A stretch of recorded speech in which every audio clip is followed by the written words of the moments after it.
थाना कंगरखेड़ा के अंतर्गत 22-23 जनवरी की देर रात्रि को 3 अज्ञात बदमाशों के द्वारा एक सेंट्रो गाड़ी को एचआर मंडप के सामने से लूट लिया गया था, जिसमें कि वादी के द्वारा तत्काल ही पुलिस को सूचित किया गया और ये बताया गया कि उसकी गाड़ी में जीपीएस लगा हुआ है, जिसके आधार पर पुलिस की टीम के द्वारा उस गाड़ी का पीछा किया गया और पीछा करने के दौरान जब बदमाश घिर गए तो पुलिस से बचने के लिए उनके द्वारा पुलिस की टीम के ऊपर अंधाधुंध फायरिंग की गई और एक बदमाश जो पुलिस की पकड़ में आ गया था उसको छुड़ाने हेतु इनके द्वारा जो हमारे सब इंस्पेक्टर हैं मुनीश कुमार, इनके ऊपर फायर किया गया, जो इनके सीने में गोली लगी थी और जो हमारे सब इंस्पेक्टर जो घायल बेहद गंभीर रूप से घायल हो गए थे उनको नज़दीकी अस्पताल में भर्ती कराया गया, जहाँ से उनको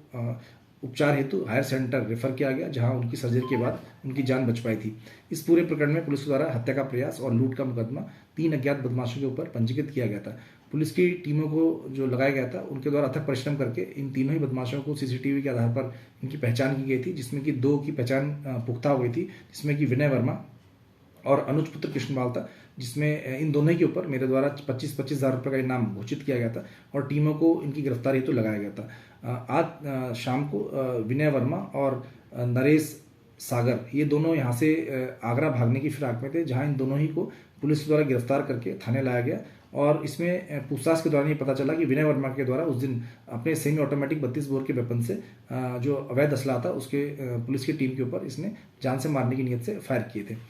आज इसमें जो अवैध असला को बरामद करने के लिए पुलिस की टीम विनय वर्मा को लेके उसके बताए गए ठिकाने पर ले गई थी, जहां पर पुलिस की टीम से हाथ छुड़ाकर ये अपने उस अवैध असले से पुलिस के ऊपर फायर किया, जिसमें एक हमारे सिपाही